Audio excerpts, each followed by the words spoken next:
Hello everyone, welcome to the channel. My name is Cordant, and in this video I will be doing my review as well as sharing some thoughts about Warhammer 40k Rogue Trader. So this is a game that I just finished my initial playthrough, a blind playthrough. I did it with this main character you can see on the screen right here, Mr. Cordant. He is an officer. The game was played on the unfair difficulty and with a minimal reload approach. So I want to start this video by giving an overall impression of the game, as well as some context for both this review as well as my playthrough. So again, if you are only checking out this video, be aware that in case you are interested, there is already a full playthrough of mine in the channel already, where I go through the entire game. And this review is going to be based precisely on that playthrough. So I think it's important to give some context here, especially due to the time where I started playing the game and uploading the game. Rogue Trader was a game that I was excited to hear about when I first heard about it, obviously, as I've always been a fan of Owlcat games. Owlcat games, as far as I'm aware, at this time have released 3 games: Pathfinder Kingmaker, which I love, Pathfinder Wrath of the Righteous, which I love, and Rogue Trader as well.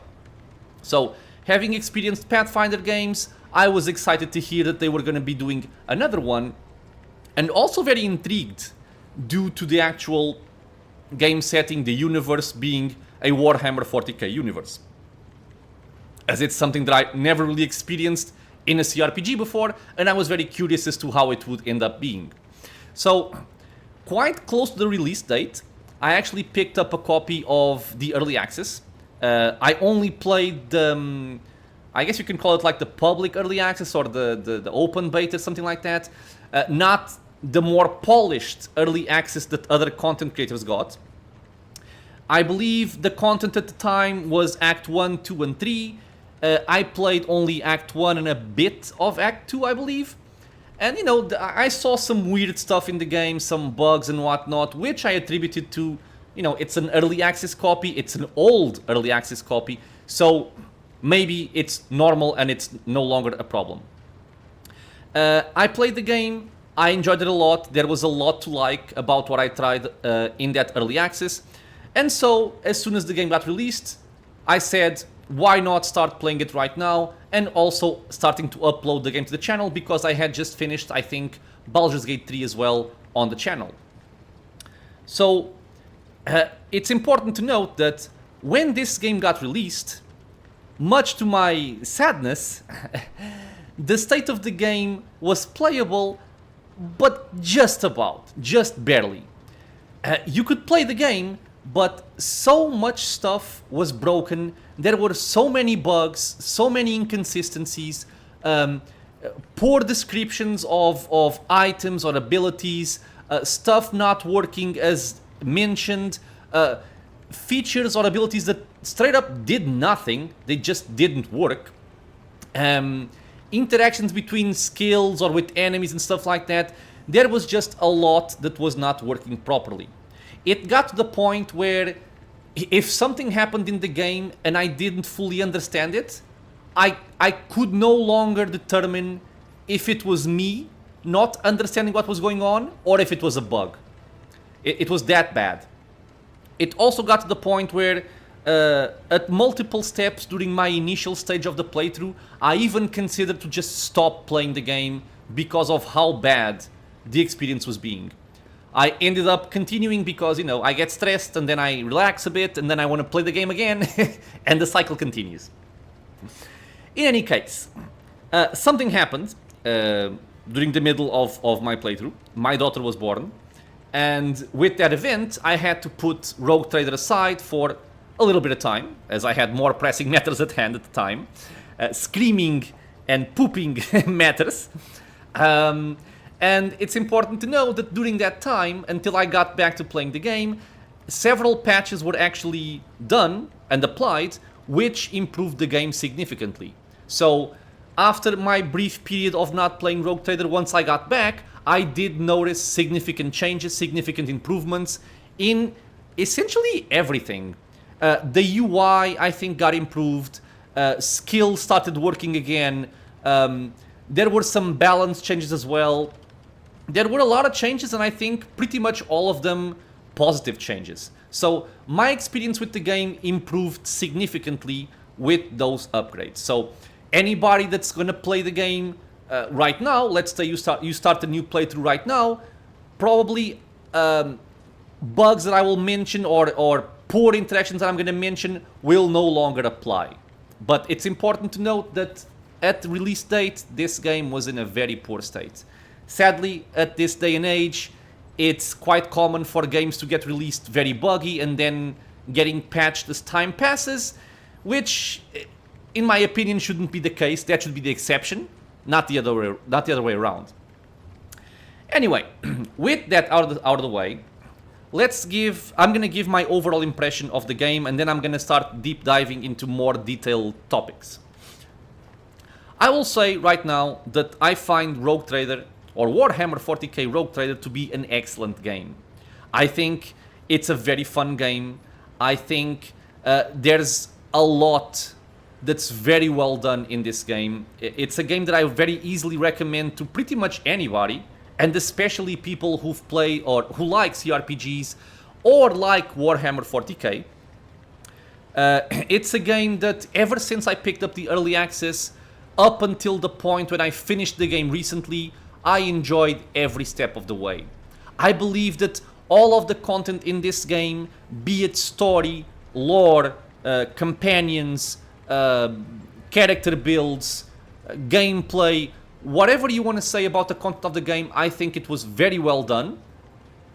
The only major problem I had really were the bugs at the start of the game.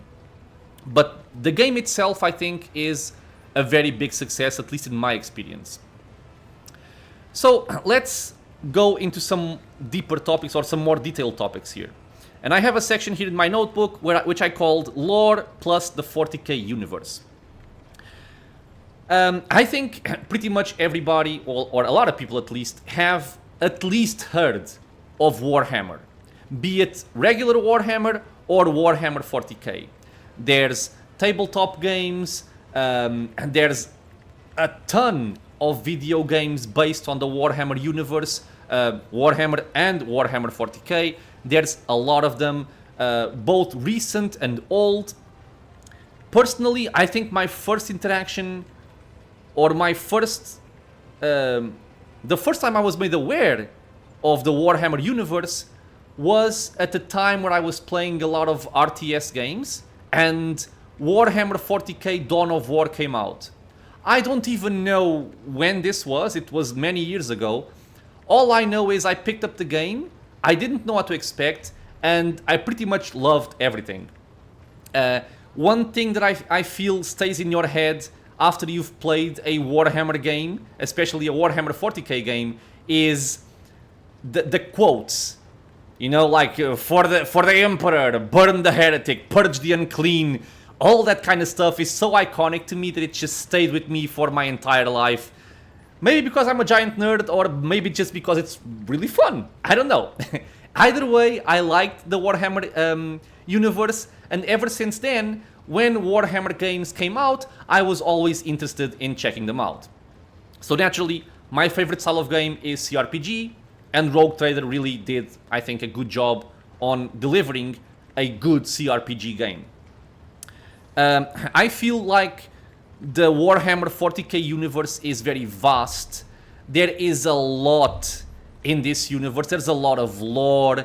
There's a lot of different systems, factions, characters, races, I don't know, politics. There's so much to be done with this kind of universe. And I'm happy to see that this game took it and did something well. Because as far as I've experienced, there are also a lot of very, very crappy games that, you know, take the Warhammer universe and try to do something with it, and it just comes out very, very poorly. But yeah, I do think that there's a lot to like in this universe. It has a lot of different content, and I feel like it's worth exploring, and I think that this game did a really good job at it. So I also want to talk about the Rogue Trader system, especially as a cRPG. And I don't know, I chose this background. I didn't know what to show during the review. I'm just showing the bridge here with my main character and, you know, Ulfar and my lover Cassia. But yeah, so the Rogue Trader system, as far as I'm aware, I've never played it, but I think this is based on a tabletop game called Rogue Trader. And as a cRPG, I do think that it's, you know, it presents itself well to get a nice implementation as a video game, and I think we have the proof right here that can be well done.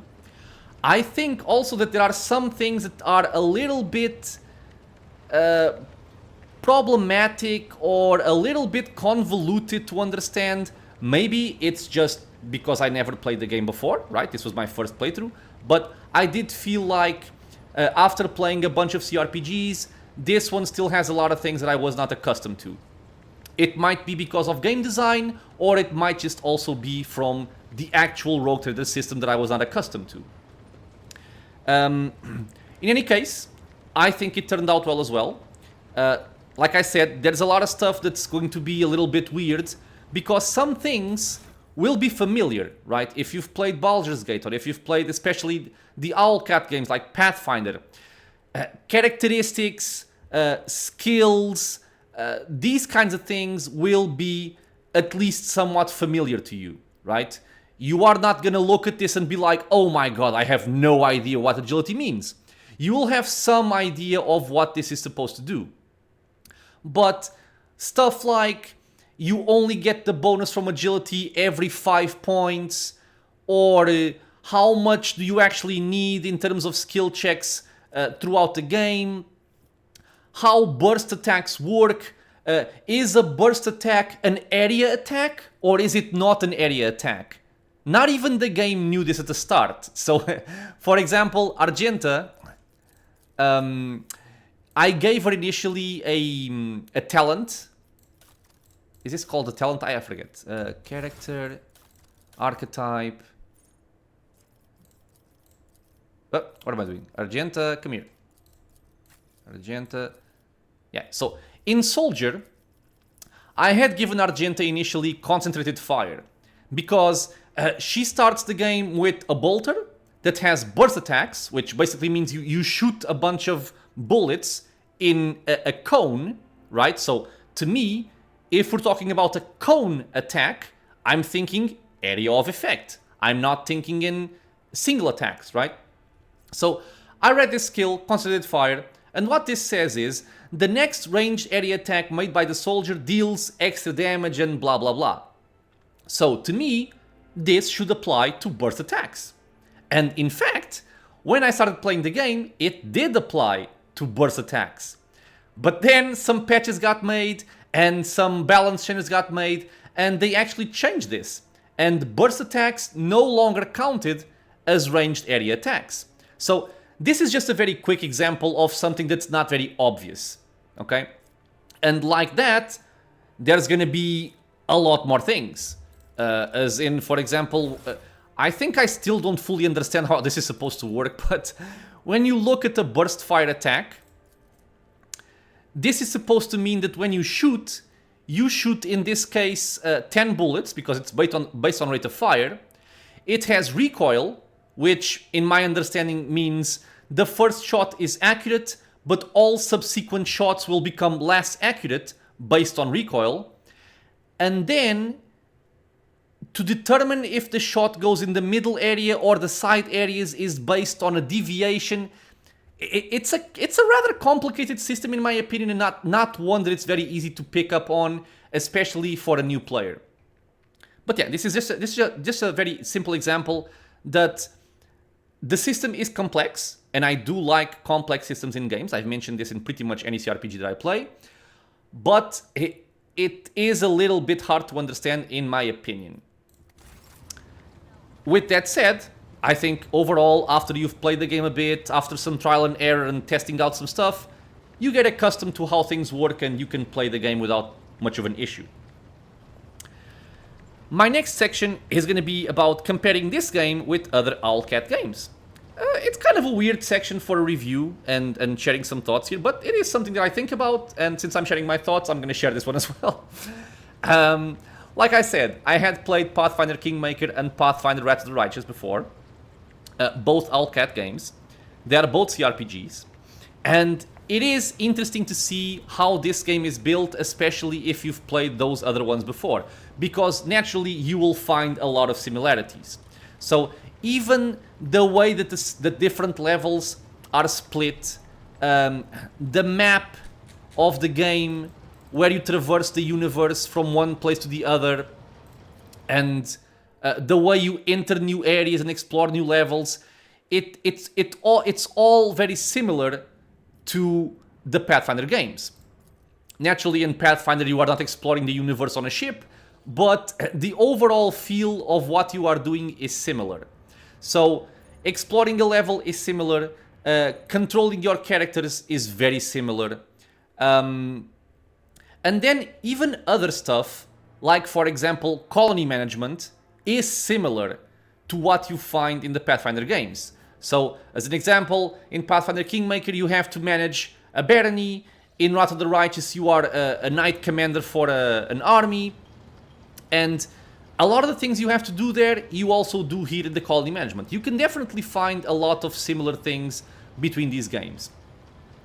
At the same time, I find it very cool and refreshing that even using a very similar system or a very similar engine, they were able to do something that feels very unique. Even if a lot of it is feels quite the same as the Pathfinder games. It's still very unique, it's still very refreshing. One thing to also note is that I find it funny, the first Owlcat game, Pathfinder Kingmaker, you could only play it on real-time with pause. And then eventually, after some requests, they also implemented turn-based. But the main focus on the game, in my opinion, is real-time with pause. Then Wrath of the Righteous was made from the start with the options to play in real-time with pause or turn-based. And now for Rogue Trader, it's only turn-based. So they they did a 180-degree flip there. Only real-time with pause at the start, and now only turn-based on Rogue Trader. I still think, again, it has the Owlcat game feel. I think the story, the different chapters, the companions, the progression, it feels very much the same as if you've played the other Owlcat games, but again, in a very unique and fun way that I didn't feel at any time like I was bored or tired of the way the game displays things because I played something similar in a Pathfinder game before. Okay, so not an issue, and in my book, another very great success from Owlcat. Now, to focus on something a little bit more specific to the actual game, I'm going to start with the story. I believe that the story, coupled with the lore in Warhammer 40k Rogue Trader, is probably the strongest point of this game. I think it's a very interesting story. It's compelling from the start. I think there's a lot in the entire game pulling you in, making you want to learn more about what's going on, even about the actual universe and the factions and the characters and everything that's happening around you. It's always interesting to, I always wanted to play more and keep on playing, even despite the frustration and bugs at the start. After some time had passed, I just wanted to go back because I wanted to continue seeing what was going on, even if I had to suffer through all the problems that the game had. And I think that's worth mentioning, right? I do feel like the story is very cool. When I started playing the early access, and I remember talking about this with some of the, some of the viewers in my channel, because we do have conversations in the comment sections at times. I remember recommending this game before I even started the playthrough to several people, and one of my main selling points was that I was really impressed by the universe, the story, the lore, the companions, the dialogues, the intrigue of the quest line. There was a lot to like. To the point where, when I started playing the early access, I was reading through everything. I was looking at every dialogue, I was exploring every option, and it got to the point where I was liking it so much that I said to myself, okay, from this point forward, I'm going to skip every single dialogue. I don't want to read another word. I don't care about any other quest except where I have to go to focus on gameplay. I don't want to know anything else about the lore because I want to experience it for the first time on my playthrough for the channel.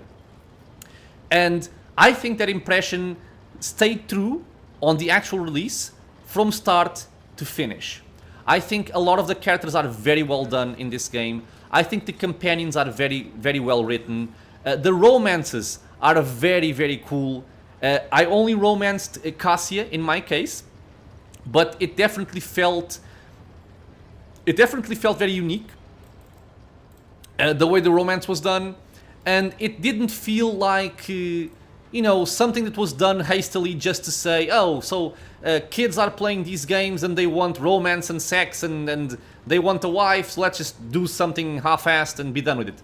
No, I think it was something well done. It had a proper build-up.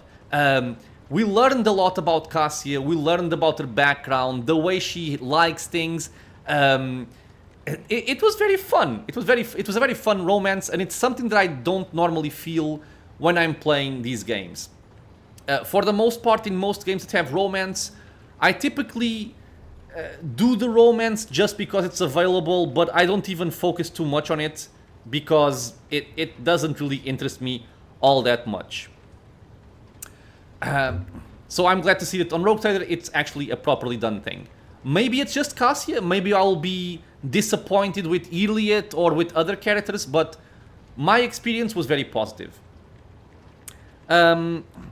With that said, again, so the story, very good. I think the several chapters are properly split and spread out. I think there is very good story progression. It's interesting from start to finish and very, very well done the whole way. I liked it a lot, I enjoyed it a lot. Story being discussed, let's talk a little bit about the gameplay. So, the gameplay, obviously, is also a very central part of this game. And I think there's a lot of things we have to mention when we're talking about gameplay here.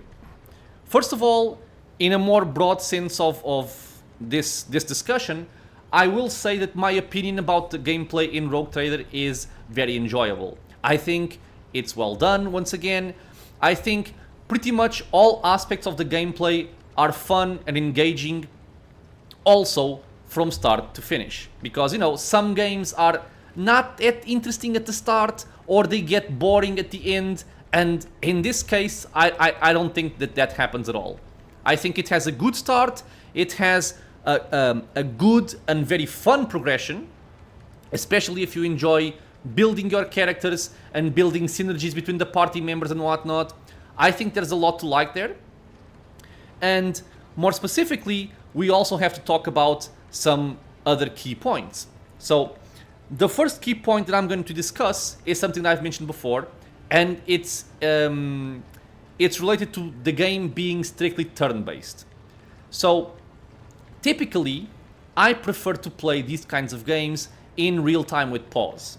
Okay, so my go-to cRPGs are going to be Baldur's Gate 1 and 2, so the original ones, Pillars of Eternity, the Pathfinder games, Planescape Torment, what's the name of the other game?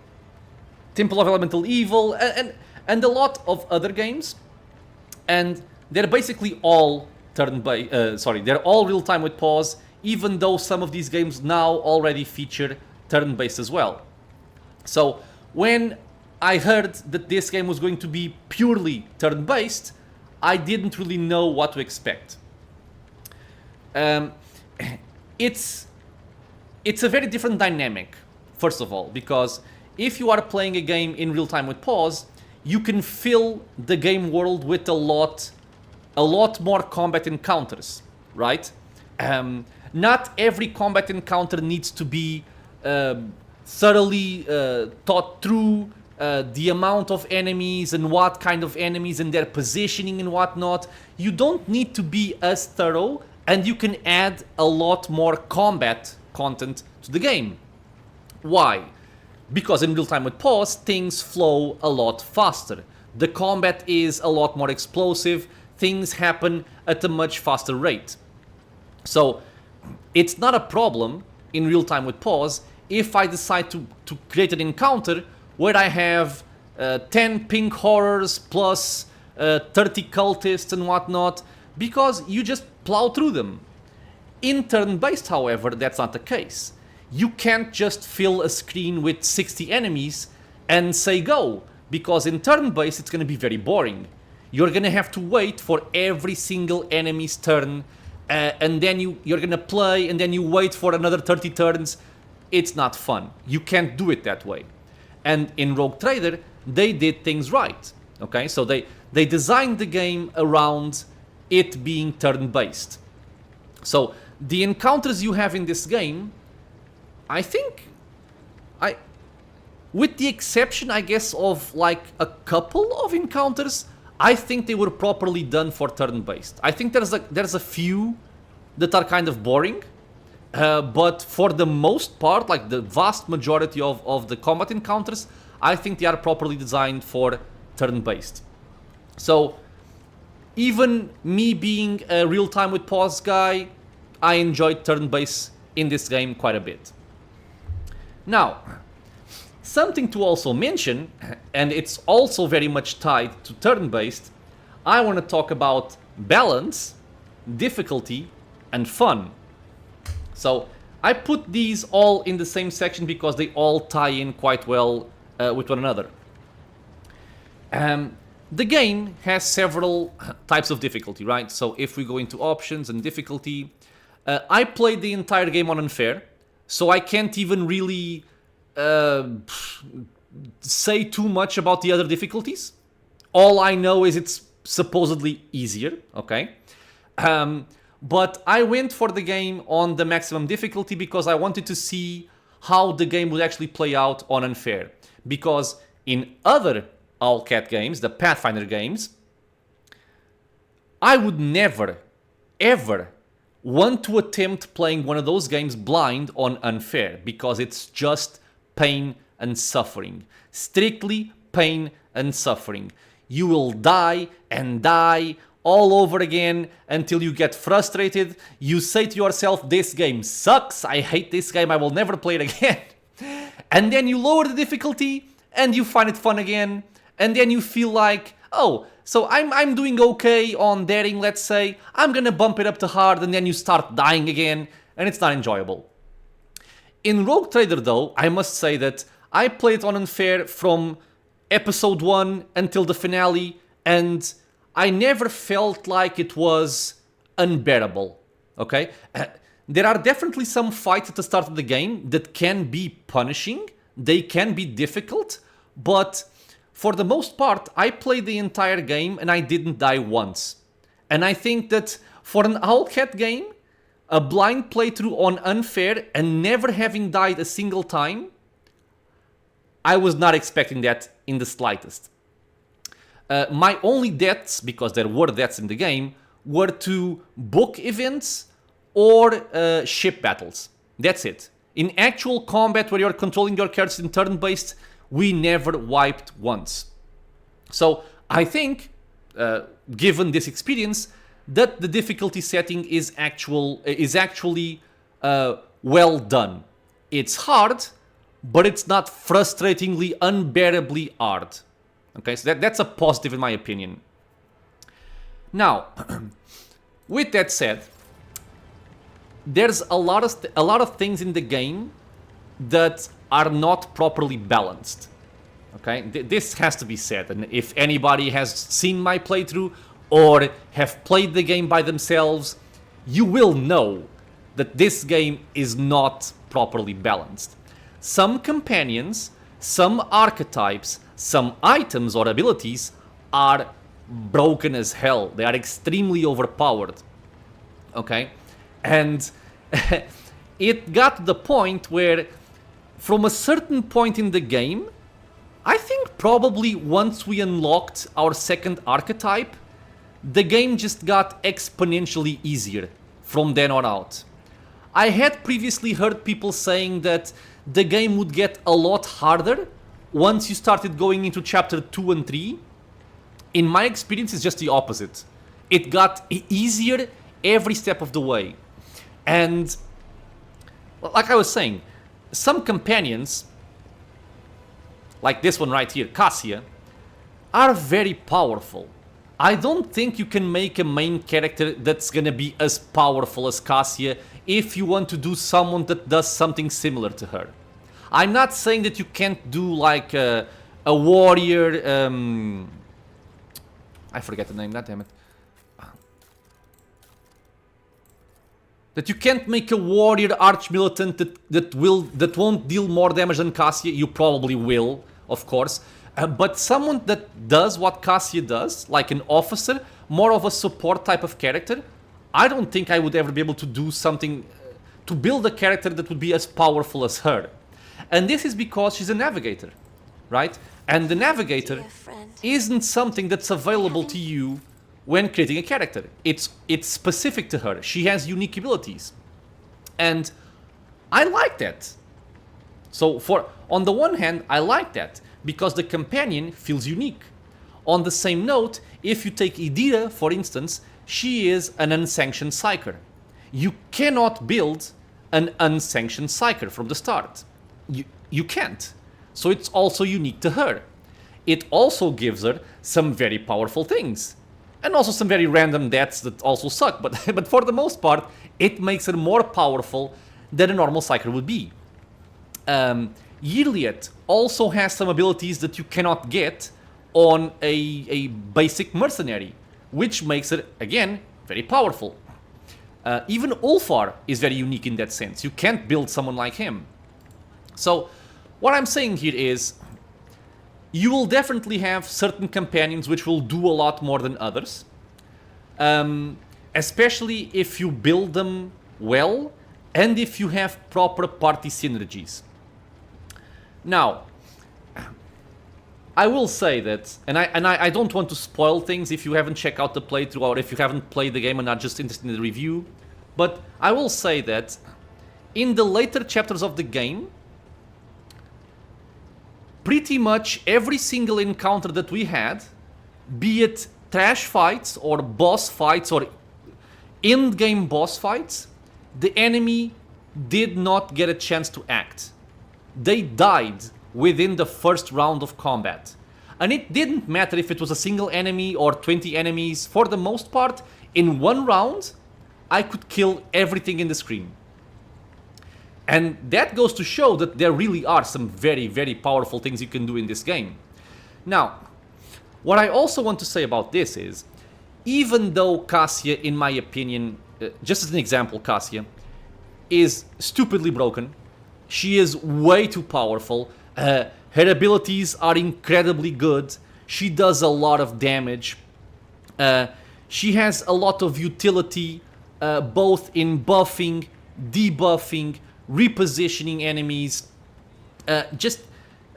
getting always first initiative, giving extra turns. There's just so much power and so many things that get enabled just by having Cassia in the party, that one could say this character is stupid broken, this is way overpowered, the game is no longer fun. In my opinion, however, that's not the case. I think that it is overpowered, it is stupid powerful, but that actually makes the game even more fun at times. Okay? So naturally, we're talking about a single player game. It's not like we're competing against other people, and in that case, yeah, it would be a problem. But for me, if you are able to build your characters in such a way, and you level them up, and you pick your skills and synergy between party members, you gear them up, you purchase items or you find items, and you make it so that your party becomes obscenely powerful, that's a lot of fun. It is a lot of fun. I love that. I can't really explain it very well, besides exactly that. It's fulfilling to see that if you did a good job in creating your characters and companions and building them, equipping them, and playing with them, you can reach a power level that you just overcome any challenge in front of you quite hard. That's very fun, in my opinion. Now, the downside to this, that I think also needs to be mentioned, and again, this is why I coupled balance, difficulty, and fun in the same aspect. The other aspect of this is there's also negatives, right? So I'm playing this game, and I believe that from the middle of chapter 2 up to the end, I probably don't even know what most bosses do or enemies do, because I've never seen them act. They would just die. The first example that comes to mind is the again, I don't want to spoil, but there's a very large boss type enemy in a manufactorum building. It's a unique enemy. You've never seen that enemy before. It's a demon. And it looks very intimidating. It looks very cool. And if you inspect that enemy, well, it's actually the only reason why I have some idea of what those bosses do is because I inspect them. And when you inspect them, you can see, okay, so they have these stats, they have these weapons, they have these abilities. Sure, so I know the theory behind that enemy, but I've never actually seen him do anything. Because combat started, we got the initiative, and we killed the guy before he could even act once. In my opinion, that is the downside of being able to do this kind of stuff in the game. Of being able to reach such overpowered levels that you don't even know what the boss enemies in the game do. And again, we're talking about playing on unfair, where the enemies have their stats buffed. They have their HP buffed. Everything about them is buffed. And still, they couldn't even act. And I think this all also ties a lot into the game being only turn-based. Because if you have played other turn-based games of the same style, after you've played the game a while and you've gotten some idea of how the game works, what's powerful, what works, what doesn't work, you typically, or at least I do, and I know other people do as well, you typically start tending into an approach where you want to do as much as possible at the start of a fight to eliminate as much opposition before they have a chance to act. In my opinion, this is just the nature of playing turn-based games. Especially because if you're playing on unfair, you are taking a lot of damage as well. You know that if you allow certain enemies to actually get a turn, they can just straight up one-shot party members on your side. Okay? And so that's the consequence of having a game in such a way. If you get one-shot by enemies, or just about one-shot by enemies, the solution is that guy cannot be allowed to act. And so you try to kill him before he can. And in this game, especially if you're talking about the archetype that I gave Cassia, and I wasn't aware of this at the time, Grand Strategist, this archetype, in my opinion, is the most broken, well, one of the most broken archetypes in the game for a single reason. And it gets even more interesting. I'll mention why in a second, but let me see if I can find here what I'm talking about. Regardless of the abilities used, the Grand Strategist always acts first in combat. These two lines make this archetype the most broken archetype in the game. Because when you start combat, in pretty much any kind of turn-based game, there is some kind of initiative being determined for the characters. You need to know who is going to act first, or second, or third. And this archetype will just guarantee that this character will always act before anybody else. And couple that with the fact that you have very powerful abilities, for example, from the Navigator, or from other archetypes like the Officer, which gives extra turns, and stuff like that, then these two simple lines are gonna make this archetype completely broken and enable all kinds of silly things throughout the entire game.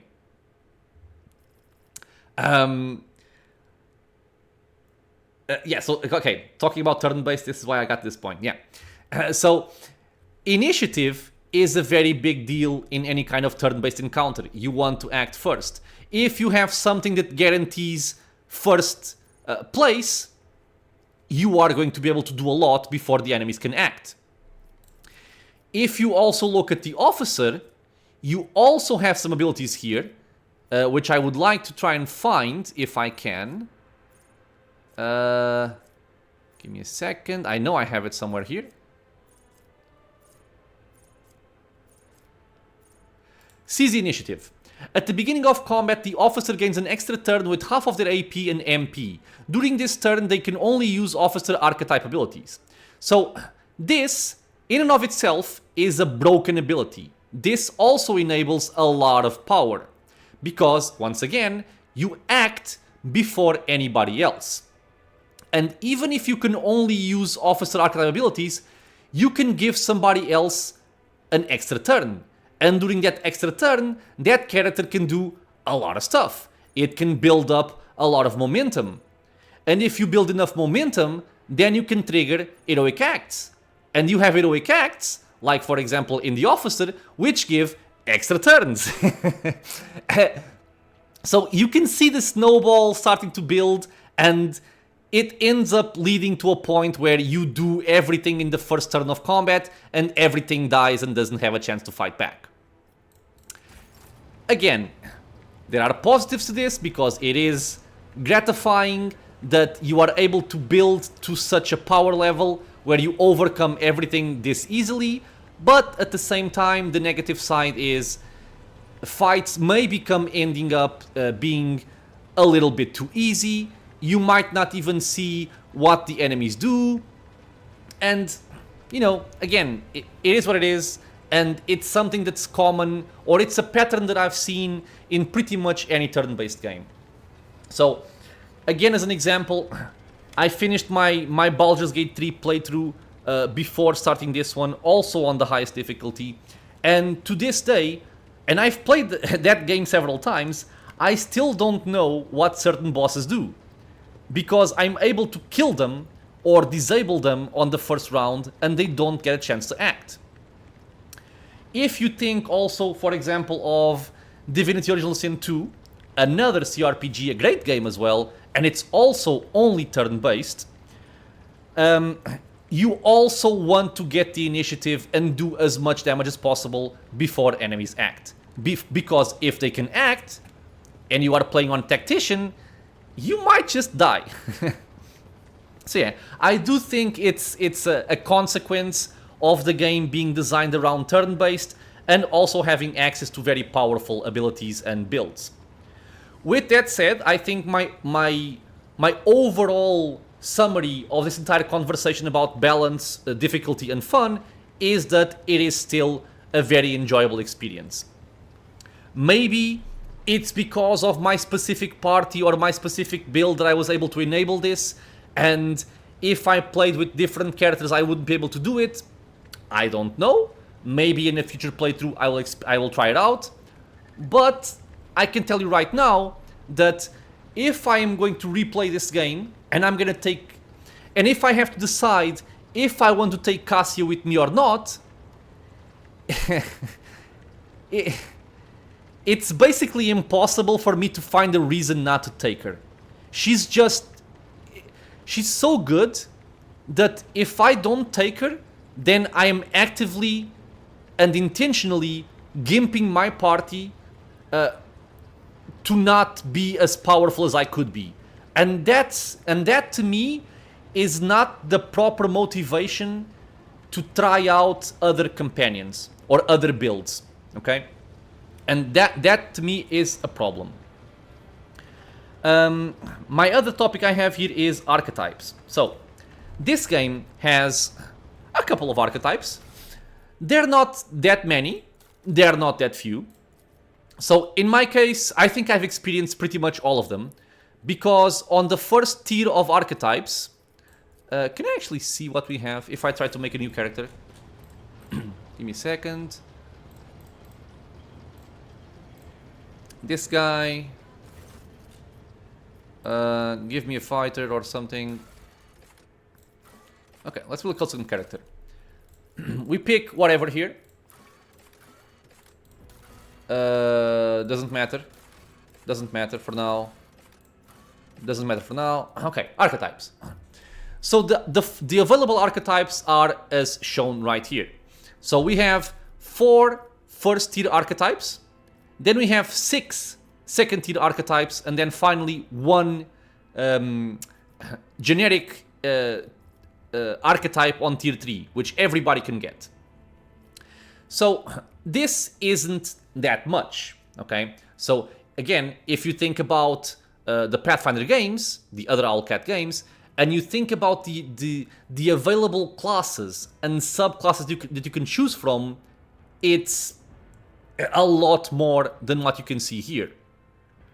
That's not to say that I find that these are few or that I think that the game isn't fun with only this limited pool. However, I do think that after you've played the game once or twice, you've probably already experienced most of what you can get from the archetypes, right? So I played with a warrior in the party, 2 officers, 2 operatives, and a soldier. And then what made them unique was their second tier archetype. So I had Arch-Militant, I had Grand Strategist, I had Master Tactician, Bounty Hunter, and Assassin. The only one I didn't try was the Vanguard.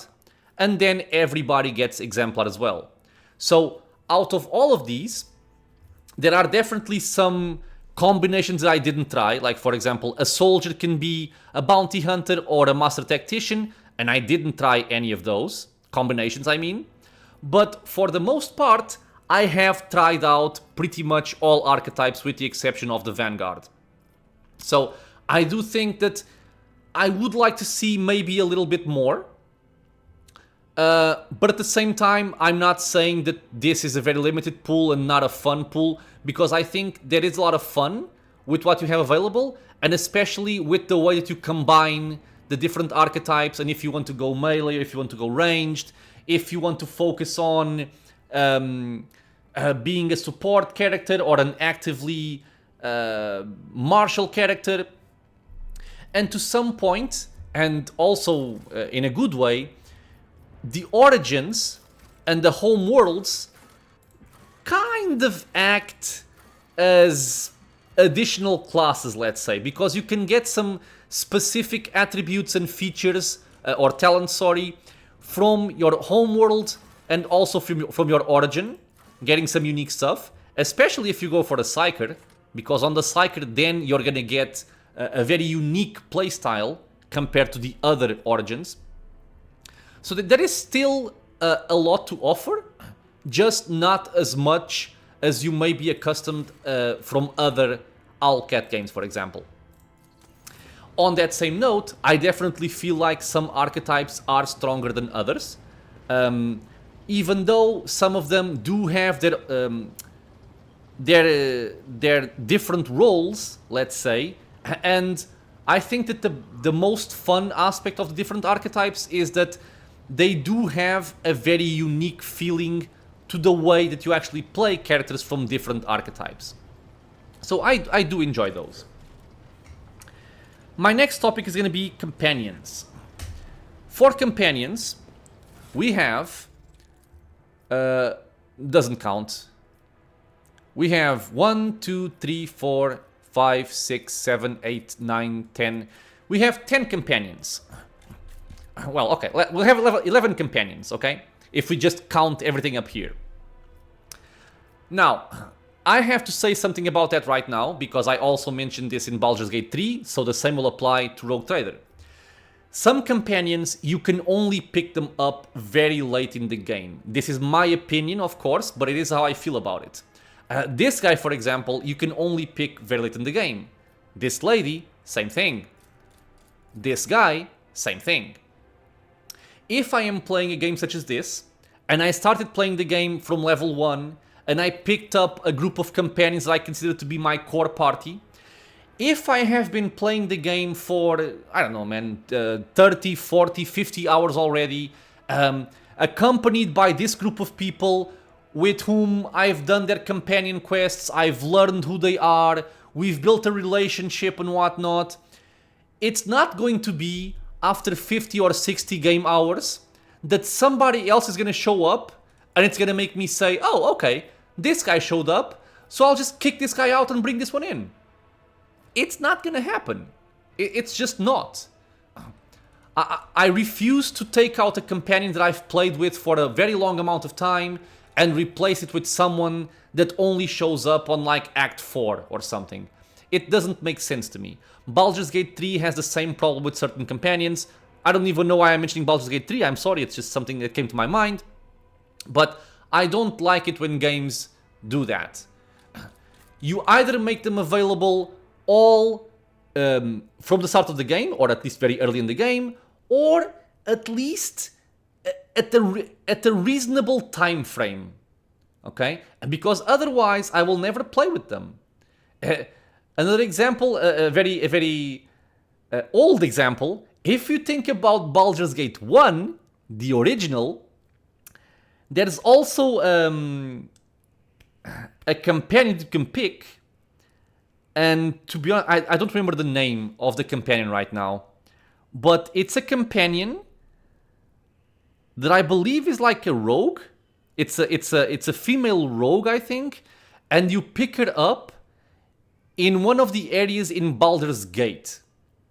So, comparatively speaking, it's already very late in the game for that companion to show up. I would never pick her up. I pretty much never picked her up except once when I forced myself to see how she was. Because I will never find a valid reason to take that lady instead of some other character that was available earlier on. Anyway, with that said, I do think that from all the companions that I played with, and I tried to play with them all at least a little bit, and explore their stories and their quest lines and see how they worked and all that stuff, I thoroughly enjoyed pretty much all of them. Now, naturally, I will have more to say about members of my core party, and not as much from the ones that I didn't explore too much. So, for instance, my core party was myself, Abelard, Cassia, Argenta, Idira, and Pascal, and then at a certain point also Hilliot, but I never really played all that much with Jay, or Heinrichs, or Ulfar, or even Marajai. And this one I didn't even pick up ever. But the ones I did play with, I think they were all very well done. I think their quest lines were interesting. I thought their personalities were very, very cool. With the exception of Jay. I didn't like Jay. It felt very dry to me, but it's just personal taste maybe. I loved Cassia. I loved Idira. I love Abelard. I love Argenta. I love Pascal. I think they're all awesome. They're all very unique. It's a joy having them in my party, interacting with them, seeing their interjections as we go through the combats or even through the quests. I really think they did a very good job with the companions in this game. It makes me want to play more and discover other facets of these companions, try out other romances, try out other people in my core part, like for example Heinrichs or Yirliet again, because I do want to explore Yirliet again a lot more after I discovered her true power, let's say.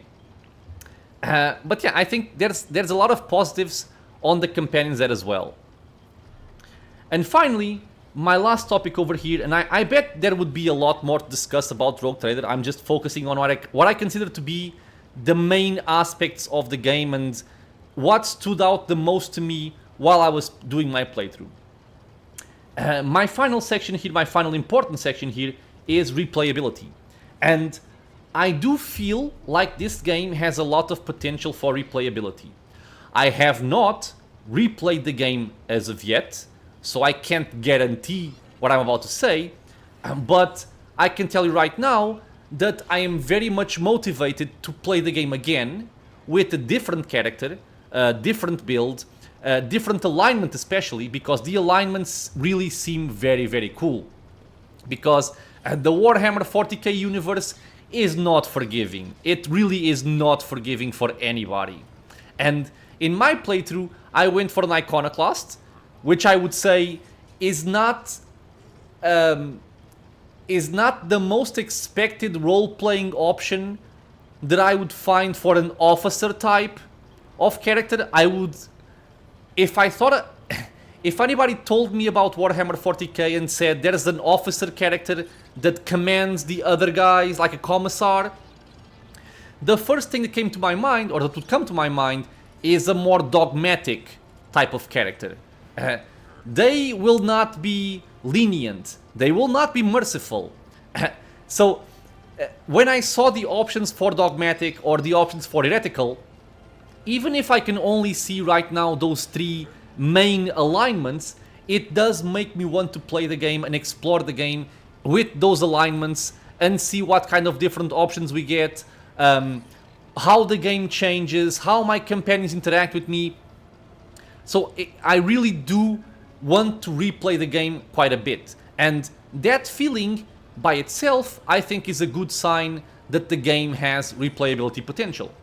Not only that, but for example, I want to try other stuff, like a more caster-oriented main character, like a Psyker. I would like to see how a melee Psyker performs. I would like to try out maybe a more offensive-oriented warrior arch-militant. Because Abelard, he did play that role quite well, but let's not forget that I built Abelard at the start thinking about him more as a tank than anything else. But then, you know, you realize up to a point that tanking isn't really what you want to be doing in the game. You just want to obliterate them before they can act. So I also went more on the offensive side with him. But I would like to see, for example, a warrior, maybe more based on agility with hack and slash, see what they can do with more attacks per round and all that. I would like to experience somebody dual wielding. I would like to explore the operative assassin a lot more, a melee assassin as well. So there's a lot of different things that I want to experience, and I think that that's a good sign for the replayability potential that this game has to offer. Now, let's also discuss some negative things, I think, because most of the topics that I've been discussing, I like them a lot. I can't really find a lot of faults with the things I've been mentioning.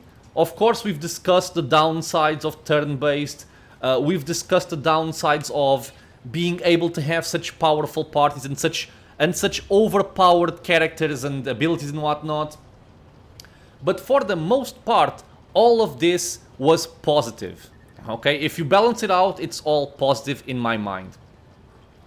Now, some things that I feel that could have been done differently, or that I just feel are a little bit off. So, the first thing that comes to my mind when I mentioned my characters again, if I think about Cassia, I'm thinking about a very powerful officer character that has access to navigator abilities, and you can't get that on a main character. So, okay, this is a good example.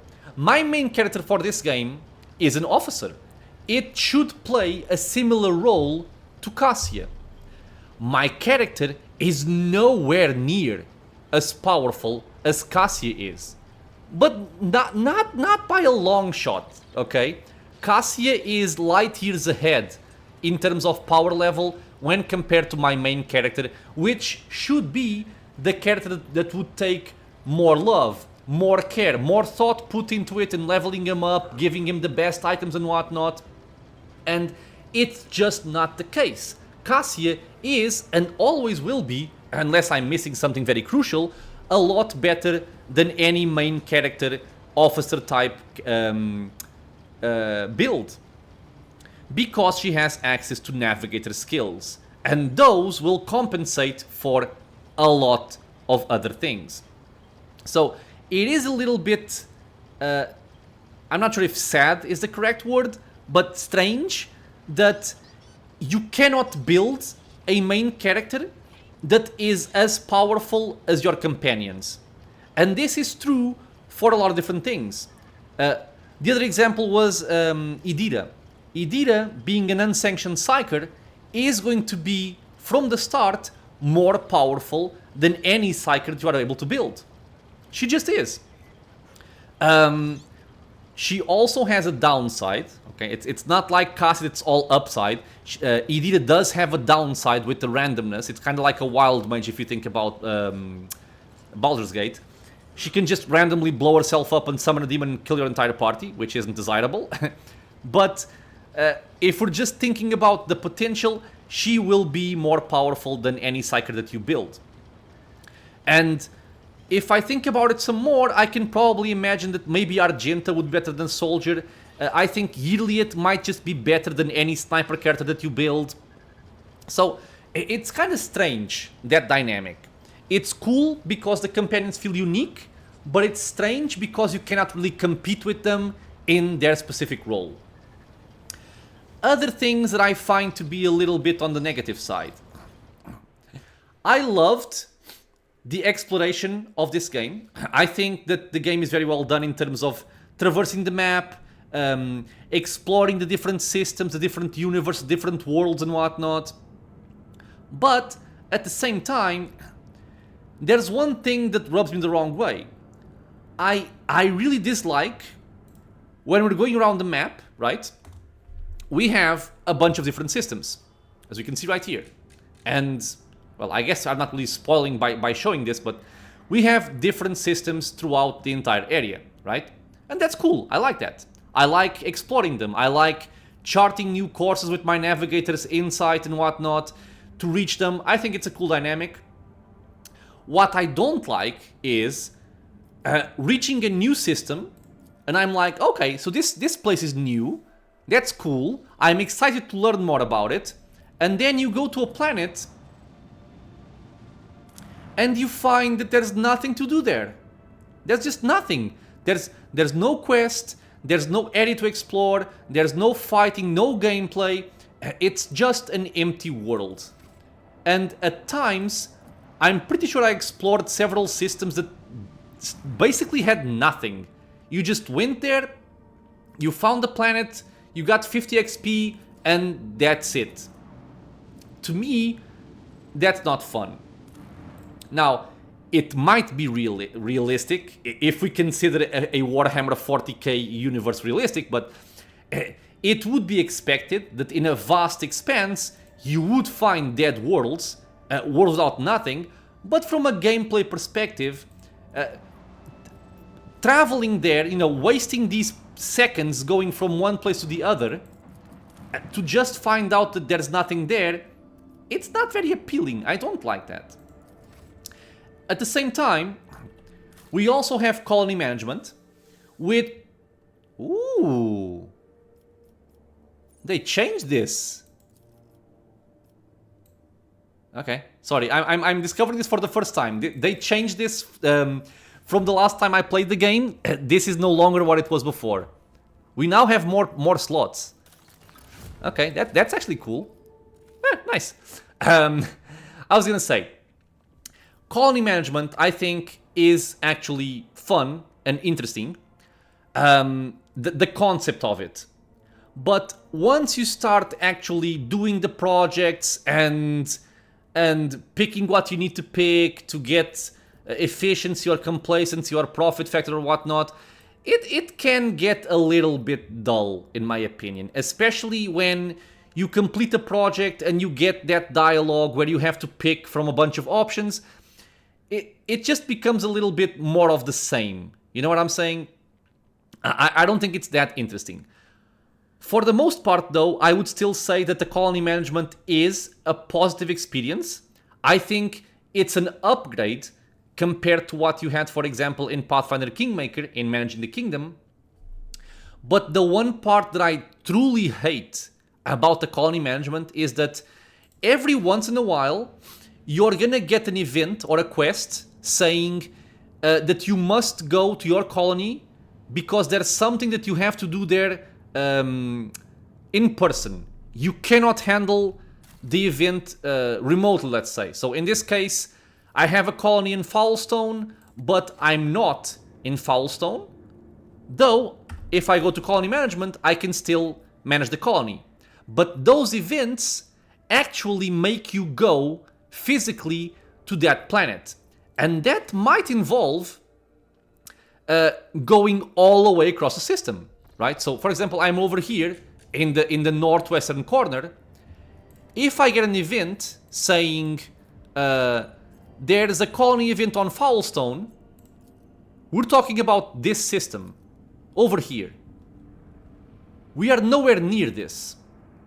So I either have to chart a course from where I am to there by spending my precious points, or I have to start jumping across the several systems until I reach the point, which is mostly annoying and boring. And then you get there and the event is just something like, oh, you got here, nothing happened. Literally. Why? Why did they make that? Why did those events exist? There is no point to them. It's just wasting time, and I just don't enjoy it at all. So that part I think could be very well improved. Another thing that I think could also be a little bit better handled, although it is a little bit... I'm not really sure how it could be improved too much without ruining the ecosystem. But I'm talking about merchants and purchasing items. Because this game has a very unique way of purchasing items, right? You basically have different factions. And what is it?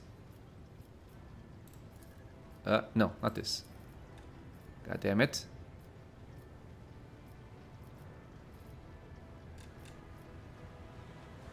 Am I at the point where I cannot purchase any more stuff? I might be because of my current load. Okay, so essentially what you have is you have several factions from which you can purchase items. And the way you purchase items is by having profit factor, which we can see somewhere.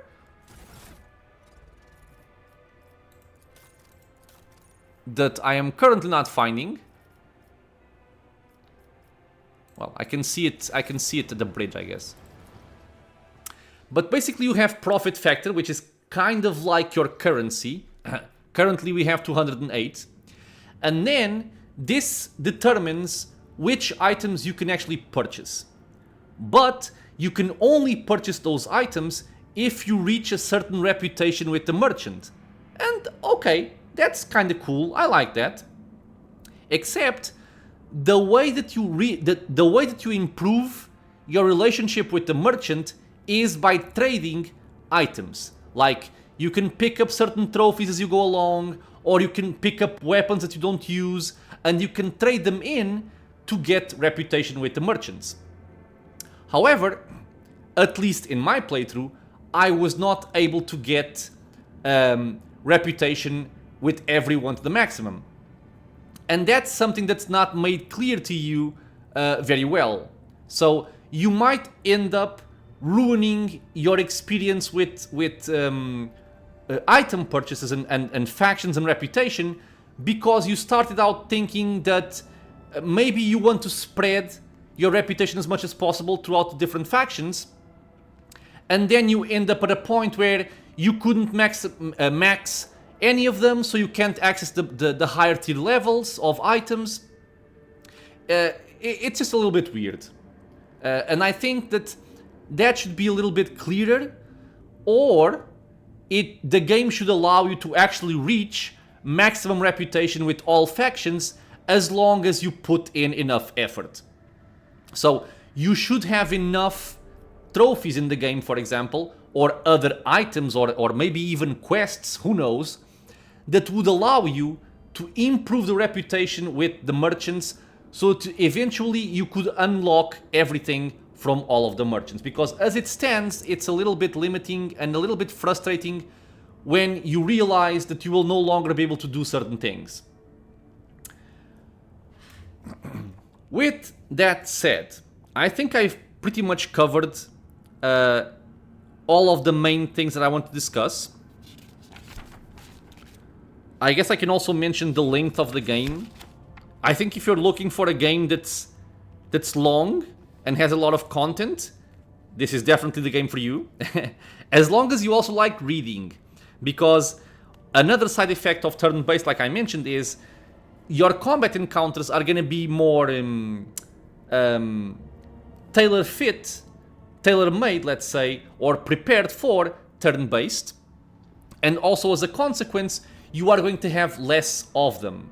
So you have less combat encounters, but to compensate, you also have more dialogue. You have more quests, you have more conversations, and there really is a lot of reading in this game. If you don't like text-heavy, dialogue-heavy games, this game might not be for you. Other than that, let me see what I have here. Alignments, the system. No, I think that's it.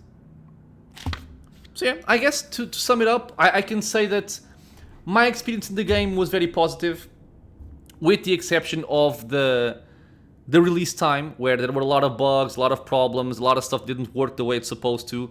But once things got fixed, and as I just saw, they keep on working on the game, because this was not the way it was when I finished my playthrough. There's a lot to like. I really enjoyed this game quite a bit. Both the story, the lore, the Warhammer universe, the exploration of the different systems, even with the dead worlds and whatnot, I still found it very enjoyable. I like the different factions that you find. I like the enemy variety. I like the intrigue and the political environment of the game, with your worlds being a rogue trader meeting the other rogue traders, tensions between the factions, all that kind of stuff I think is very well done. I had a great time with my companions. I think I chose them well for my core party. I loved every single one of them. I think they were very well done, very unique, and also very effective at their job in the actual combat encounters. The combat encounters were quite fun. I think there's a very limited number of encounters which I found to be not very enjoyable, but I think I can count them in one hand or maybe two hands, because for the most part I do find that they were quite good. Something I guess I forgot. In the negatives, I will say that the ship battles are not very interesting. They can be a little bit fun if you've played them like once or twice, but then it just becomes a little bit annoying and boring. I really don't enjoy the ship battles all that much. I know it's part of the Rogue Trader system. I know it's part of, you are traveling the universe on your ship, so it makes sense that you would have ship battles. I just don't really enjoy the way it's done very much. It might also be tied to the fact that while playing on Unfair, we're also playing with the ship battles on the hardest difficulty, which does make things a little bit harder, obviously. But I don't think I'm saying this because of difficulty. I think I'm saying this just because of the way that the actual ship battles play out. I don't find them very interesting to play. There's not so many ship battles to become a serious problem, but there are enough ship battles to make this an issue for me and become a little bit annoying. So if I think about replaying the game, I'm already upset that I will have to repeat those ship battles. And that's something that I don't feel about the actual combat encounters with my characters. So I guess that's, again, something that's not very well done and maybe I would just be better off without having the fights at all in the game. But yeah, I think that this is my thoughts and experiences with Rogue Trader. Again, I do think it's an excellent game. I'm very happy for having played it. I had fun the entire time, even despite the initial bugs, which were very frustrating. It's a game that I always wanted to play more. I never got to a point that I felt like the game was getting kind of stagnant or uninteresting, or a specific area was just awful and I didn't want to play it anymore. No, that's not the case. I always wanted to play more. I was always interested in the quests. I wanted to go and look for the villains. I wanted to chase Marajai. I wanted to learn more about the Inquisitor and the different factions. Just overall, a very well done game. A very good adaptation of a Warhammer 40k system into a cRPG. And for me, the more cRPGs coming out, the better. I think it's the best genre possible. Obviously, I'm biased, right? But make more of these games. I think they are very, very good. And yeah, I think it's a game that I would easily recommend to people that like a story-heavy game, that don't mind a lot of dialogue, and enjoy a Warhammer space universe, let's say, and turn-based combat. I think it really is a very good game, and I'm proud of what Owlcat was able to do with this, and another successful game into their list. With that said, my friends, this will be the end of this review and thoughts. Naturally, there's going to be a lot of things that I didn't cover because I forgot or because I thought it would be very extensive for this video.